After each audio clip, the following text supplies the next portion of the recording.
Jumpa lagi dengan saya, Mr. Sorchan, di dalam channel pengembangan kepribadian atau mentoring self-improvement. Saat ini kita tiba di poin yang ke-19, yaitu ingatlah cerita orang dalam rangka agar kita bisa menang bersama orang lain dan juga kita bisa membuat orang lain sangat berharga. Kita akan mendengar arahan daripada John C. Maxwell. Ada banyak alasan yang bagus untuk belajar dari cerita orang. Berikut hanya beberapa alasan yang tetap memotivasi John untuk memutuskan praktek ini kepada orang lain. John berkata, meminta cerita seseorang berarti mengatakan Anda bisa jadi istimewa. Meminta cerita seseorang berarti kita mengatakan Anda bisa jadi istimewa. Lalu mengingat cerita seseorang berarti mengatakan Anda istimewa. Mengingat cerita seseorang berarti Anda istimewa. Mengingatkan seseorang tentang ceritanya berarti mengatakan Anda istimewa bagi saya. Mengingatkan seseorang tentang ceritanya berarti mengatakan Anda istimewa bagi saya. Mengulang cerita seseorang kepada orang lain berarti mengatakan Anda pastilah istimewa bagi mereka. Mengulang cerita seseorang kepada orang lain berarti mengatakan Anda pastilah istimewa bagi mereka. Hasilnya, kita menjadi istimewa bagi orang yang berbagi cerita dengan kita. Betul-betul, hanya sebenarnya kalau kita ingin menjadi orang yang bisa mengingat cerita orang, sebenarnya hanya ada 3 langkah kecil untuk menerapkan praktek ini agar kita bisa berhasil menangani orang lain. Kuncinya adalah menumbuhkan kebiasaan melakukan 3 langkah berikut ini. Yang pertama, bertanya.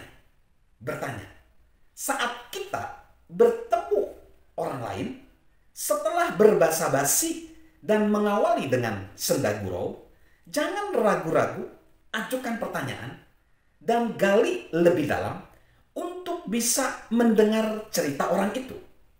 Kita dapat melakukannya lewat beberapa cara yang bisa secepatnya bertanya gini, apa cerita Anda? Kita bisa memintanya bercerita tentang dirinya. Kita bisa juga bertanya dari mana asal dia atau bagaimana dia bisa terjun ke bidangnya. Gunakan gaya kita sendiri. Jika kita tidak pernah mencoba hal semacam itu sebelumnya, dan kita khawatir cara ini mungkin membuat kita menjadi canggung pada beberapa kali pertama, kita mempraktekkannya, berlatihlah dengan orang yang tidak mungkin bertemu dengan kita lagi. Misalnya, supir taksi, penumpang pesawat, pelayan restoran. Begitu kita merasa nyaman mengajukan pertanyaan kepada orang asing, selebihnya kita jadi lebih mudah. Lalu yang kedua, mendengar.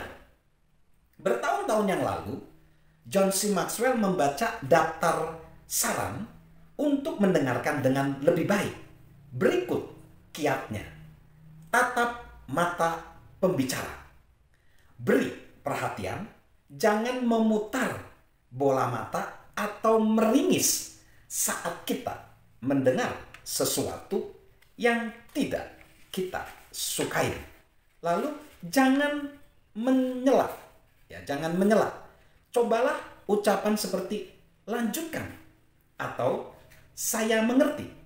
Jangan gini, wah hal itu mengingatkan saya pada apa gitu, jangan.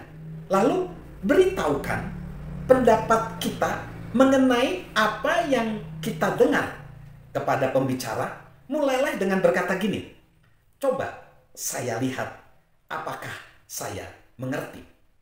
Jadi, maksud utamanya adalah untuk benar-benar memusatkan kepada orang tersebut. Nah, sahabat Mr. Sorchan, masalah yang banyak dimiliki orang adalah sewaktu orang lain berbicara, mereka lebih memikirkan apa yang ingin mereka sampaikan saat gilirannya tiba dibandingkan berfokus pada mendengar. Ketika kita memberi perhatian yang tak terbagi kepada orang lain, kita berada di posisi yang lebih baik untuk mencapai langkah berikutnya, yaitu mengingat. Nanti kita akan lanjutkan di segmen berikutnya, mengingat. Salam sukses luar biasa dari saya, Mr. Sorchan. Halo guys, sahabat Mr. Sorchan. Yuk subscribe channel Mr. Sorchan, beri komentar, dan share agar orang lain bisa menjadi lebih baik. Salam sukses luar biasa, salam sehat selalu dari saya, Mr. Sorchan.